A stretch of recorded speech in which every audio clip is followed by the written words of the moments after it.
Would you be the jerk for telling your own dad to his face that he's stupid? We'll get into that in a bit, but first, am I the jerk for asking money for the food I bought for friend's wedding? I am 28-year-old female living in Delaware with a well-paid job, currently supporting both myself and my boyfriend who lost his job. Recently, I was invited to a 2-day Spanish-Italian wedding as the bride's witness. The 2-day event was held 3 hours away from the city and included a wedding ceremony, lunch, party, and next day a barbecue to celebrate the relative's birthday. We were told not to bring any gifts, as the couple has planned a second wedding in Italy for 80+ people and rented out a mansion. The groom's family is very rich. As a witness and best friend, I always went above and beyond by helping her in everyday life. For the wedding, I rented a car for 250+ euros. I was picking up guests and helping a lot with logistics, bringing people from and to the airport. However, things took a weird turn when I arrived to the barbecue and was told that there's not enough food for us and we have to go shopping. Fine, it happens. We made a list of groceries for ourselves. While we shopped, I got calls from the hosts to buy more food.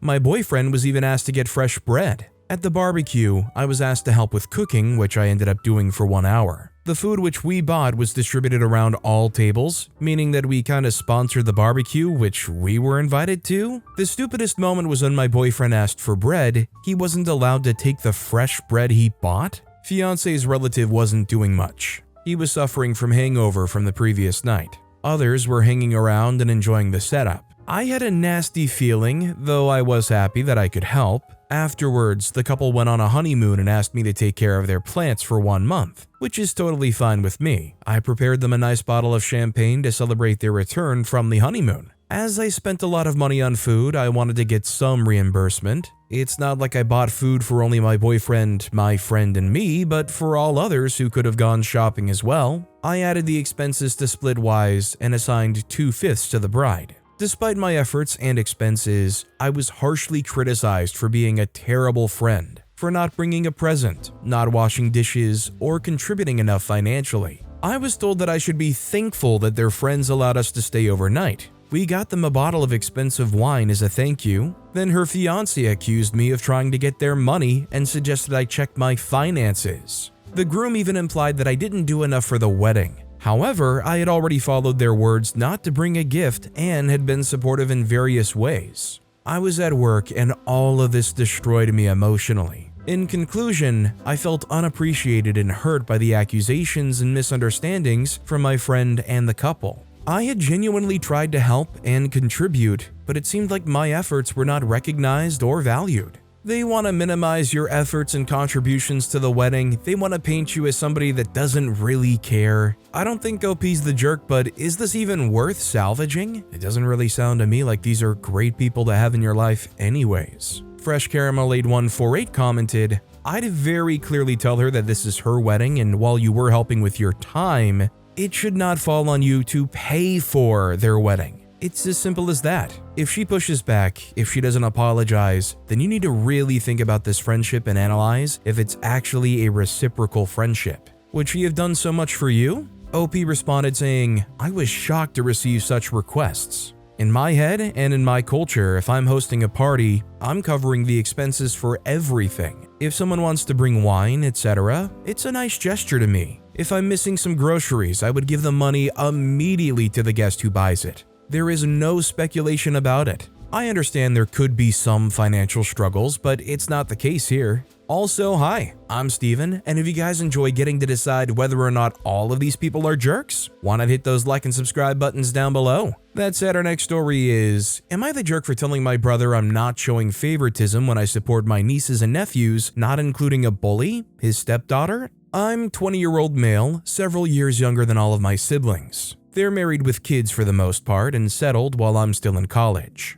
I live close to my family, so even when I'm on campus, I can see them easily at weekends. I was always close to my nieces and nephews. One of my nieces, Elodie, 10-year-old female, is on the spectrum. She's the sweetest kid but doesn't pick up on sarcasm or when someone's making fun of her, and this can cause problems for her in school. My brother Nick, 33-year-old male, got married a few months ago and is a stepdad to Sophia, 11-year-old female. Sophia had been caught bullying Elodie several times and mocking her, teasing her in a mean-spirited way and generally being unkind. Elodie didn't realize until Sophia started saying downright awful things to her. The rest of my nieces and nephews didn't like that, and now when we're all together, Sophia is excluded. They don't want to be around a bully or force Elodie to act like Sophia is a good person to be around. The bullying has been a point of conflict in the family. Nick and my sister, / Elodie's mom Becca, are hardly talking now,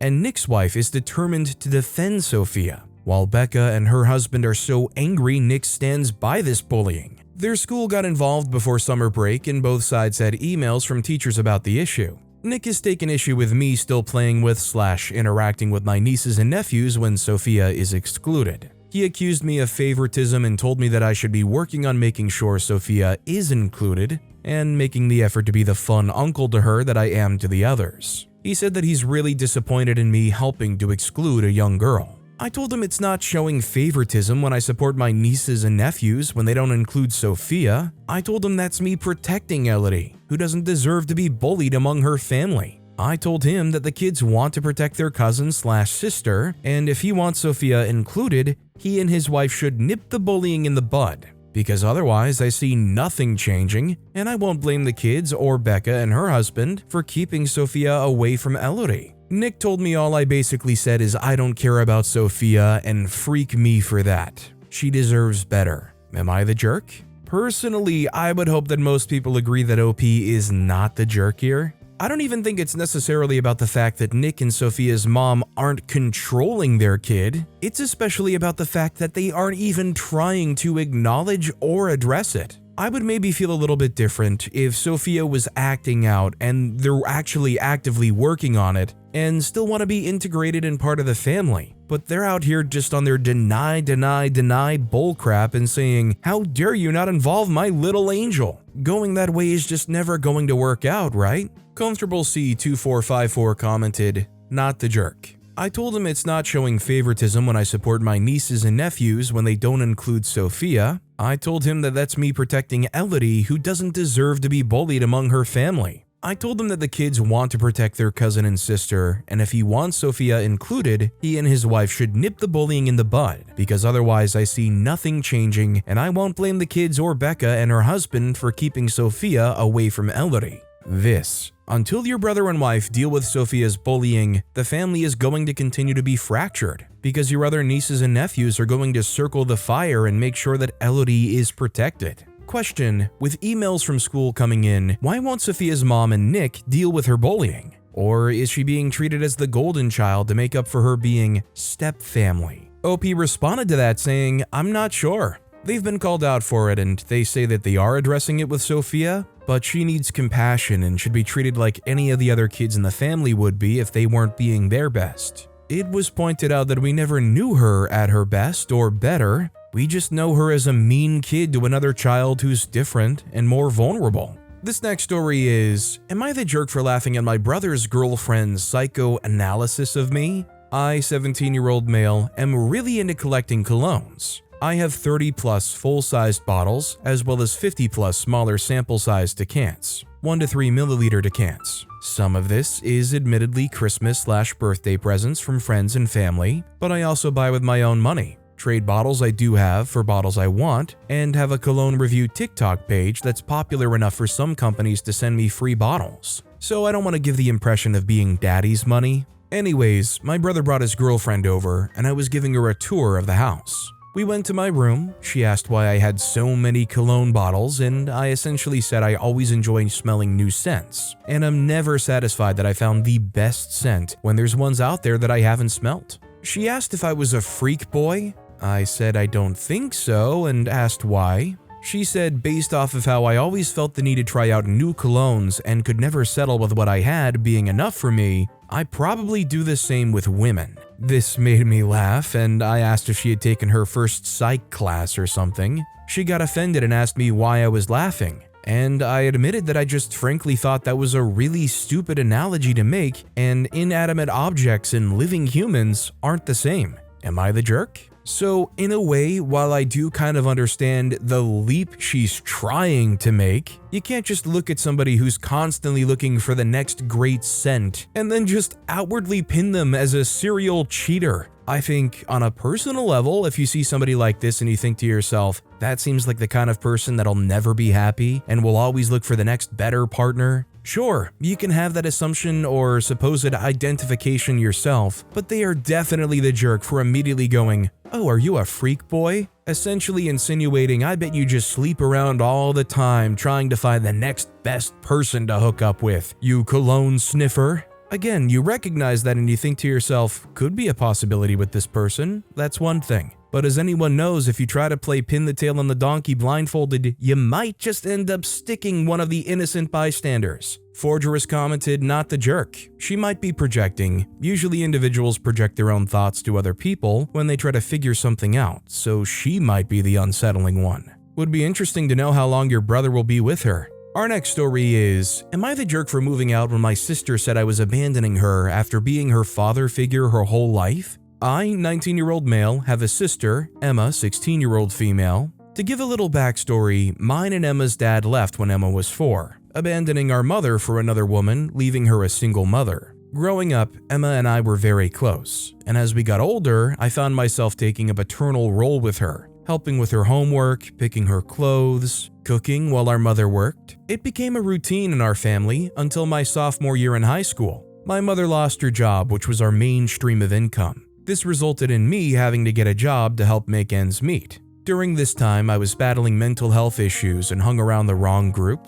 I ended up meeting my then girlfriend, who was a junior at the time. To make a long story short, the relationship was very toxic and she ended up getting pregnant and decided to keep the baby. When my daughter Olivia was 2 weeks old, her mother abandoned us, leaving our daughter with me. With this new responsibility, I found my time being pulled from caring for Emma. I did my best to make time to hang out with her, but over the years I noticed her becoming more resentful towards me. At first, it was small comments here and there, then she started getting upset when I would tend to my daughter. Our relationship became strained after that. I graduated from high school back in June and started looking for colleges. I found a community college a few hours away that wasn't too expensive. The campus is a few minutes from my grandparents' house, so they offered to have me stay with them while attending classes, and they would watch Olivia for me during the day. I was speaking with my mom about it to arrange a time where she was off work and we could move my stuff, when Emma walked into the room and overheard. Her reaction became upset when she heard, and she started calling me selfish and unfair. For the next 2 weeks, she continued this, but whenever I tried to explain, she would get upset and storm out of the room. A few days ago, we were home alone around 9 p.m. while our mom worked, and Emma and I had gotten into an argument about me moving. It was starting to get heated when my daughter woke up and started calling for me. The last straw was when I went to get her, Emma had said, I was a jerk just like our dad, abandoning her when she needed me most, and that she wishes my daughter was never born. Before I could say anything, she stormed into her bedroom and slammed the door. Her words struck me deeply, and for the past few days, she's refused to come out of her room. After talking with my mom, we've agreed it would be best if I moved in with my grandparents earlier, and we've arranged to do it next weekend. I don't know, I'm feeling bad for what happened, and the guilt is eating me up inside. But I feel what I'm doing is best for me and my daughter, so am I the jerk? This situation definitely sucks, and I don't think it's necessarily one that you can walk away from feeling like you've won or you've resolved it. At the same time though, it makes a lot of sense why OP is doing what they're doing, and I don't think they're the jerk, as painful as the whole thing is. Clean Factor 9673 commented, not the jerk. Your obligation is to your nuclear family, that's your daughter. Best that you go now and settle into life with your grandparents. You're fortunate they're in a position to help you. It's unfortunate that your sister's dad abandoned her and you took on more of a parental role instead of being her brother. She's deluding herself if she thought you would be at your mom's house with her forever. Your mom should have had her in therapy years ago but needs to get her in now. She's very mixed up about your role in her life, and it's concerning that she's jealous of your baby as though she didn't expect you to have a life of your own. Our next story is, am I the jerk getting boho braids as a bridesmaid when the bride asked me not to? I'm in the wedding this fall, and I sent a text to the bride letting her know that I'll have my boho braids in at that time and won't need my hair done at the wedding. I also let her know that I could style them however she wanted me to. I know some brides like hair up or half up, and I'm more than happy to do any style she wants. She responded asking if I could wear my natural hair instead so that everyone can be uniform. I will be the only black bridesmaid at the wedding and feel like most styles will not be uniform by nature. My natural hair can be hard to manage at events that last all day, and I don't want to be dealing with it. So I mentioned I would feel more comfortable in the braids. She's currently not responding, but is telling others she's upset and thinks I'm making it all about me. I really tried to be there for her leading up. I planned her bachelorette party, helped set up for her bridal shower, and have helped with random wedding tasks. Wondering if I should just not get the braids since she's the bride and it is her day, or keep my appointment and get them since that'll make me feel more comfortable and I'll style them however she wants. Now, I must admit that I really don't know a whole lot about wedding etiquette in general. But when it comes to something like what OP's describing, I just feel like they're not the jerk if they would rather have their hair in the braids, because realistically, that's what works for them with their hairstyle. I feel like it's a bit over-controlling to say no, you can't have the braids because it's inconsistent with everybody else there. To me, that just does not feel like a good enough reason. I just don't think anybody is going to go to this wedding, see OP's hair in boho braids and go, you know, the only thing I can focus on is that her hair is inconsistent. I mean, can you believe those boho braids? I mean, who's actually going to do that? 4Games1 commented, not the jerk. I am really white, so please excuse the ignorance. Are the braids not your natural hair? I mean, are you getting pink extensions in the braids? I do not understand why this is a problem. Our next story is, am I the jerk for vetoing putting an offer on my wife's dream house? My wife, 34-year-old female, and I, 38-year-old male, are shopping for our first house. We both put together lists of needs, wants, and deal breakers for our desired home. We both had similar lists in terms of needs and wants, multiple bedrooms and good schools for when we have kids, fenced-in yard for our dog, no major renovations needed, etc. I only had one real deal breaker. I told her I would refuse to even put an offer in on a house that has an HOA. My parents lived in an HOA when I was a teenager, and I saw the amount of BS they had to go through all the time. There's no way I want to spend a huge amount of money and have to deal with that kind of thing for who knows how many years. The house could check every single box in our need and want list, and I would still refuse to even try and buy it. Well, our search has not been an easy one. We have been priced out of a lot of areas that we were hoping to live in, and the houses that are more within our budget are not exactly what we're looking for. We've toured dozens of houses, had offers rejected, had sellers try to get us into bidding wars. We've argued, disagreed, and fought. It sucked. Last week, our realtor sent us a home that was just hitting the market. She was excited because she thought it was exactly what we are looking for. My wife fell in love with the pictures and wanted to set up a tour, but as I was looking at the listing, I saw it has an HOA. I told my wife I don't even want to go look at it since I don't want to put an offer in. She decided to set up a tour with the realtor without me. She viewed the home without telling me about it, then came home and was all excited to submit an offer. She spent an entire evening trying to convince me that it's her dream house and that we need to submit an offer before it's too late. She said there's no harm in submitting an offer just to see what the sellers say. I told her that she knows that an HOA is my #1 deal breaker and that I find it pretty upsetting that she would go behind my back and do this on her own and then try and convince me to compromise my stance. She tried to downplay how much of an impact an HOA would have on our lives and told me that a little inconvenience from an HOA won't offset how much we enjoy our home, but she's never lived in an HOA. She hasn't seen firsthand how nuts they can be and how stressful it can be for a homeowner. I reminded her that when we started looking, that we both agreed that this had to be a 2-yes decision, meaning that if one of us vetoed a house for whatever reason, we wouldn't pursue it.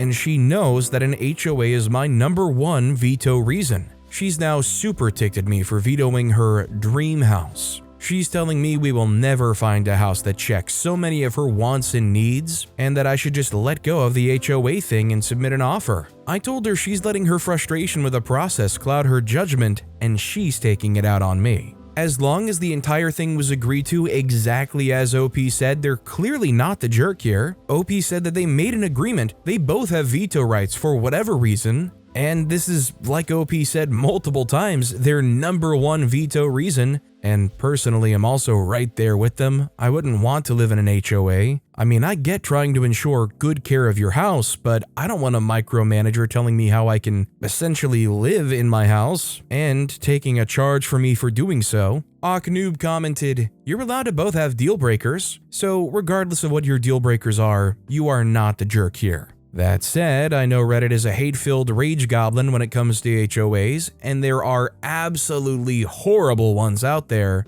but there are also perfectly harmless ones, and there are even really nice ones that do a good job without being obnoxious. Want to know how to tell? Go take a walk in the neighborhood on a Saturday. Say hi to people you meet, pet their dogs, and talk to them about the neighborhood and the HOA. If it's garbage, people are going to be itching to tell you their horror stories. Our next story is, am I the jerk for not giving my mom $15,000 that my grandma left in my name? My grandma recently passed away, and my mom is fighting everyone for the inheritance. Her reasoning on why she needs it more than me is that I make more money and it won't be a big amount for me. She wants me to pay her $12,000 of it to pay for my beauty school I went to a few years back. Then she wants the other $3,000 because she wants to travel. I feel like paying her back for school is reasonable because she helped me, even though she got a tax break. But it would be nice to put that $3,000 in a brokerage account and watch it grow. I know legally I don't have to give her anything, but I don't need the money and it might ruin my relationship with her. This is a tricky one because OP said they can reason with themselves, feeling like, okay, I do want to give back to her in some way. But the bottom line is, did OP sign an agreement? Was there an understanding that OP would have to pay them back after getting this money from their grandma?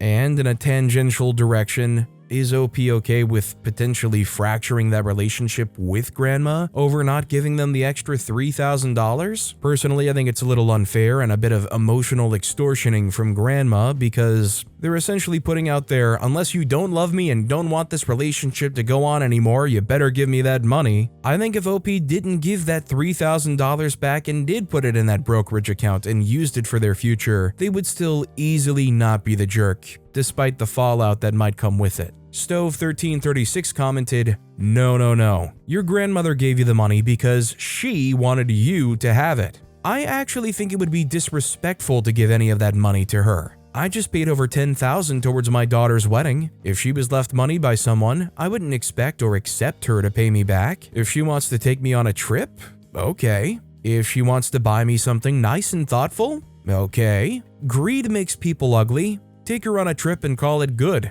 not the jerk. This next story is, am I the jerk for allowing my wife joining the guys in my family when the women are cooking? My wife, 25-year-old female, and I, 27-year-old male, have been married for 6 months and together for 7 years. My wife isn't close to her family, long story, and I had a pretty decent relationship with mine. So when she graduated a year ago and we were ready to settle down, she wanted us to be near my family. They had met and things were okay, so it seemed cool. One thing I should mention is my family are more traditional. The women and men in the extended family mostly. My great-grandma believed that during family time, women do the cooking and men should do their own thing. Play outside, watch a game, something. My brothers and I know how to cook only because of my dad, who married into the family with traditional views, was not raised that way, and knows how to cook. He was able to get us competent. I'm pretty good, but not as good as someone who was taught more and earlier, but the traditional views were always weird to me and weren't something I believed in ever.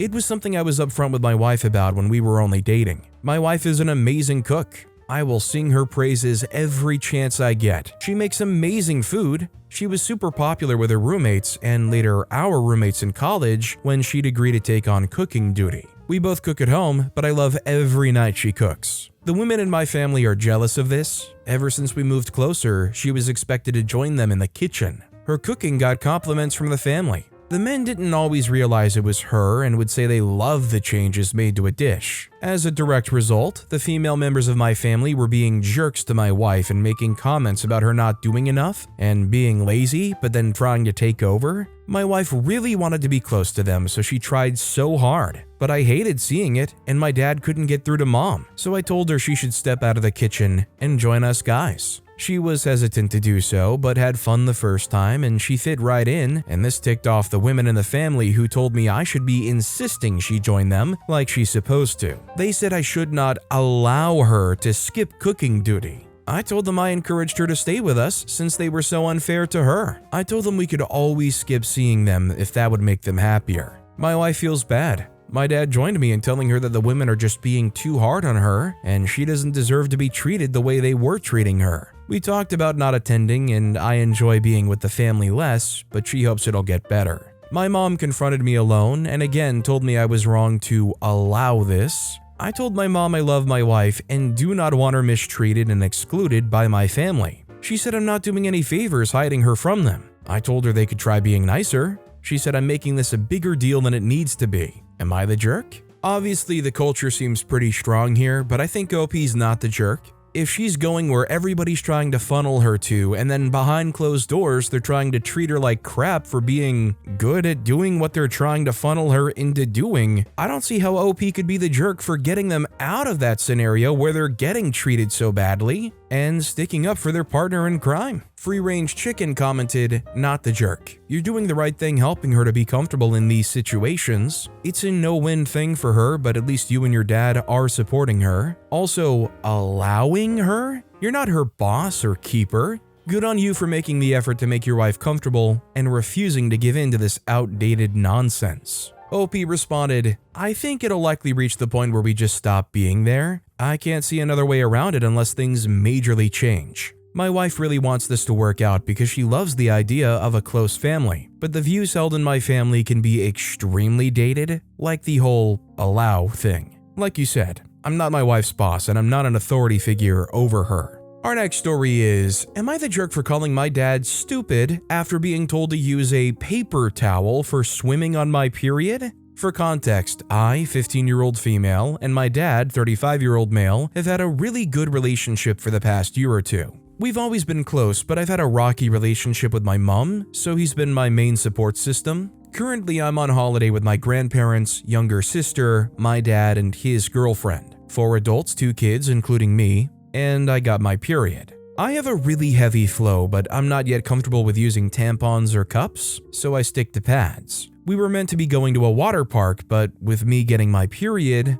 I obviously couldn't go. Initially, my dad was fine with this, and even suggested me and him doing go-karting together, just us and my younger sister. His girlfriend and my grandparents could just go to the water park. Then, a few hours later, I asked my dad about the go-karting and he said that my younger sister and his girlfriend wanted him to go to the water park, so he's going there. I felt that this was unfair considering they could just go by themselves, otherwise I'll be stuck in the caravan all day when it's our last day on holiday. He then said that other people swim on their periods without tampons and his female friends, who I suspect is his girlfriend, with far more experience since they are older, use paper towels. And I could go swimming if I wanted to, I'm just choosing not to. I got upset by this because I was looking forward to doing something with him, and I also felt like he was just making out that I'm just trying to be difficult. I said that the paper towel is a stupid idea, and to that, he shouted at me not to call him stupid and slammed the door in my face. I've been stuck in the caravan with my nan the whole day.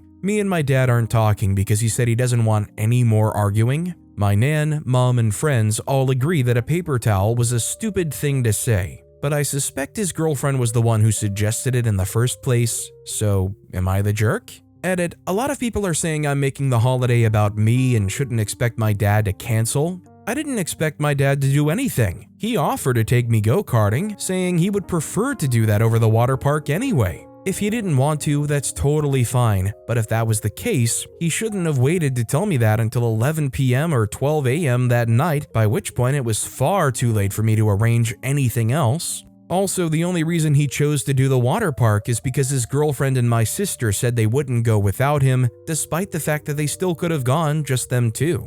I don't think OP's the jerk here. First of all, it's not like they actually called them stupid. They called the idea stupid. And I will admit, I have no experience when it comes to that time of the month, but going to a water park and using paper towel doesn't seem like any kind of a actual feasible solution. I don't think a 15-ply supply of Bounty paper towel is going to survive any amount of water park, and I think it's fair and understandable that OP's upset that they switched on them last second after saying, you know what? Sure, we'll make a day of it and do something together. Independent Prior 612 commented, not the jerk. The one thing I was going to say was, did you call him stupid or the idea? Sounds like you called the idea stupid, which it is, and he took it as calling him stupid. The truth is, men are stupid about periods. I dated a guy one time who, no joke, in his late 20s, didn't know it had its own hole. He thought women only had 2 spots down there, not 3. But I digress. You will encounter much stupidity from many men about this through your life. But this time, since he's your dad, you gotta be respectful enough to remember to call his ideas stupid instead of him. ETA, because 11 billion people have now asked me this question. P, reproduction poo, 1, 2, 3. OP responded saying, I called the idea stupid, but he misheard me and slammed the door in my face before I could even correct him. But with that being said, that's all the time we have for today. Now, if you want to hear another absolutely crazy Am I the Jerk Here story, check out that video on the left. Or if you missed my latest video, check out that video on the right. That said, I'll see you all next time with some more stories.